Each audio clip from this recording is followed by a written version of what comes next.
Seguimos com o Espaço Online desta segunda-feira. Hoje nós estamos conversando com o cirurgião bucomaxilofacial José Flávio Torezan. Estamos falando sobre os problemas dos maxilares, quando há indicação cirúrgica, apneia do sono e outros assuntos aí relacionados à boca e aos dentes. Você pode participar do programa pelas redes sociais, no Facebook, a nossa página Jovem Pan Online, pelo Twitter, @portal Jovem Pan, ou da forma mais tradicional, escrevendo um e-mail para a gente, espaço@jovempan.com.br. Inclusive, nós temos participações das pessoas nas ruas. Oh, que bacana. E nós perguntamos qual é a importância, né, de um belo sorriso para a vida dessas pessoas. Vamos acompanhar as respostas, vamos ver.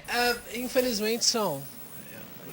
Infelizmente porque tem que levar coisas além da aparência, né? A estética... Aliás, eles usam isso como propaganda, inclusive, para conseguir colocar um aparelho na sua boca, manter durante um bom tempo. Eu passei por isso e, eu não consegui um emprego por causa dos meus dentes. Os dentes são o cartão de visita, né? Tem que cuidar dos dentes, senão aí vai ficar igual aqueles caras banguela lá dando risada. Não dá nem para dar risada direito. Com certeza. Porque sim, né? Os dentes, os cabelos. Eu, por exemplo, eu cuido muito dos meus dentes. Eu acho que é um cartão de visita. Boquinha limpinha, gostosa, cheirosa. Com certeza. Com certeza. É onde você dá o sorriso, onde você fala que vai aparecer, então não tem como não ser. Um sorriso bonito diz tudo, né? Pois é, um sorriso bonito diz tudo. Os brasileiros cuidam bem dos dentes. Quais são as estatísticas hoje, doutor Torezan? Olha, você sabe que ainda, apesar de o Brasil ter a maior quantidade de dentistas por pessoa no mundo, né? A gente tem muito da população que não tem acesso a uma odontologia de um nível bom. Existem muitos desdentados no Brasil.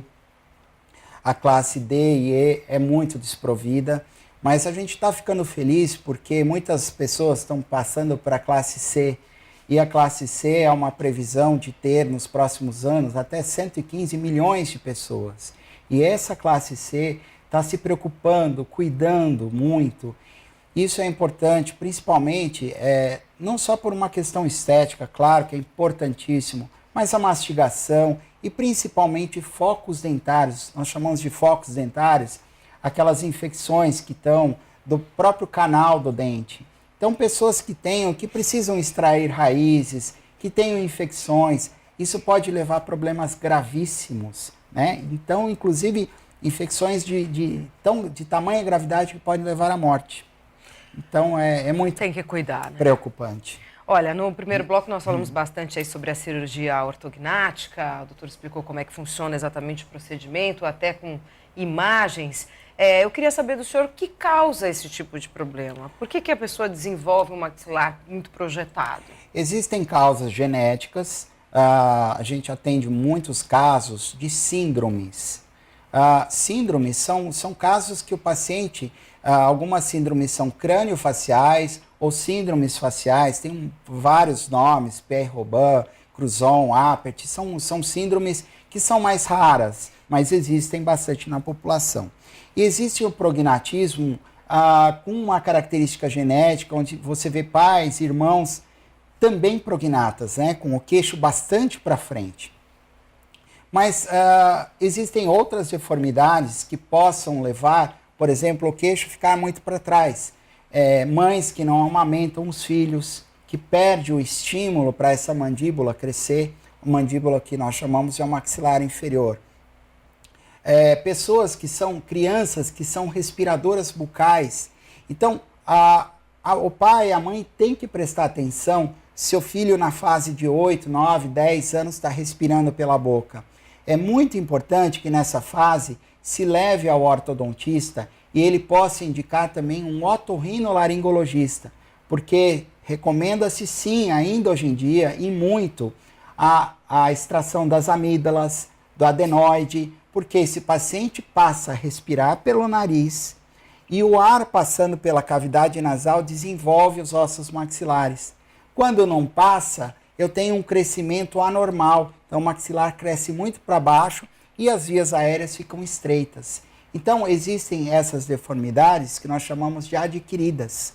Então, foi adquirida por um problema inflamatório, infeccioso, e que a persistência dessa criança não respirando pelo nariz faz com que haja uma deformidade, como a gente já falou, da face longa, né? Então, a criança mostra muita gengiva, não consegue respirar pelo nariz, a mandíbula cresce menos por consequência. Então, vai piorando uma série de coisas. Por isso, a atenção dos pais.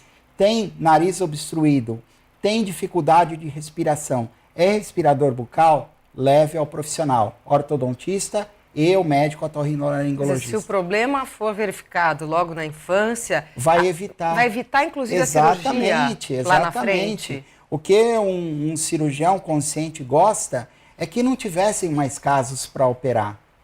Isso aconteceu dentro da nossa área, Patrícia, com o trauma de face.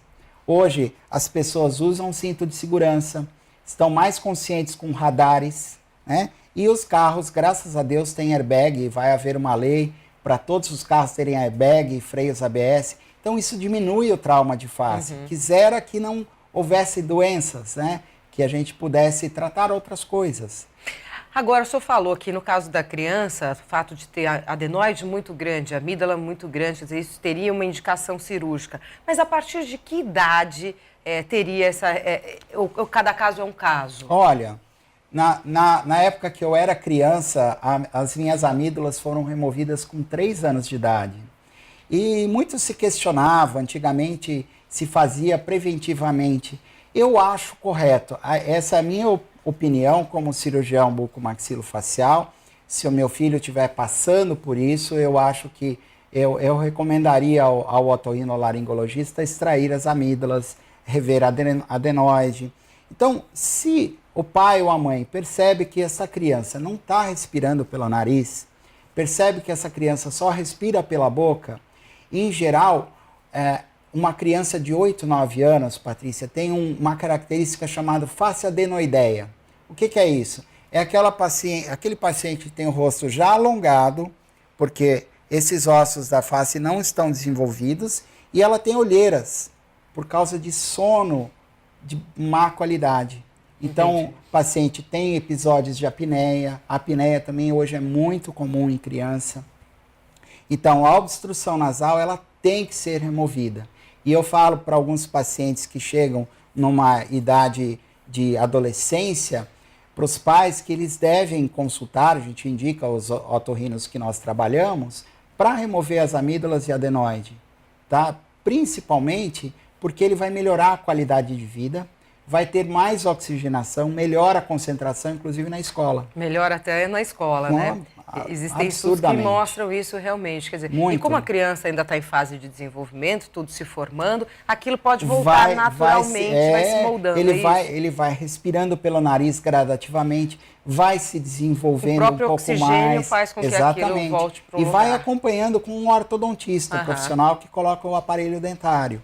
E aí sim a gente tem um crescimento normal que normaliza para tentar evitar uma cirurgia ortognática futura. Nós temos algumas imagens ainda para mostrar para os internautas da Jovem Pan Online. Queria que o senhor explicasse o que é isso. Olha lá, essas imagens, Patrícia, são da Associação Americana de Cirurgia Oral e Maxilofacial, da qual eu pertenço também, e a gente vê um caso clássico de face longa. Você pode observar que o terço inferior da face, que envolve abaixo do nariz até o queixo, ele é muito alongado. Então, aquele sorriso gengival, ele não é a gengiva que cresceu, é o tecido esquelético, é o osso que está muito alongado. Então, o cirurgião vai lá, tira uma fatia daquele osso e vocês notem ao lado como normalizou o sorriso, deu um embelezamento desse sorriso. Nossa, parece outra pessoa. E uma harmonia da face. Parece outra pessoa, realmente. Mais uma imagem. É muito prazerosa para o paciente e para o cirurgião essa cirurgia, pelo resultado que ele traz. Notem nesse caso, também da Associação Americana, olhem como a mordida dele está errada. A mordida está cruzada em todos os sentidos. O maxilar de cima é para morder, abraçando o maxilar inferior. E a gente nota que ele está ao contrário. Então, depois da cirurgia, avançou o maxilar com a cirurgia e usou o aparelho ortodôntico também. Então, vocês notem embaixo como a mordida já está certinha e ele ganhou uma harmonia facial e um corredor bucal, né? Um sorriso bem largo. Maravilha. Bonito, Olha, né? nós estamos conversando hoje com o Dr. José Flávio Torezan, cirurgião bucomaxilofacial. Daqui a pouco tem mais um bloco para você, inclusive com participações de internautas da Jovem Pan Online. Até já.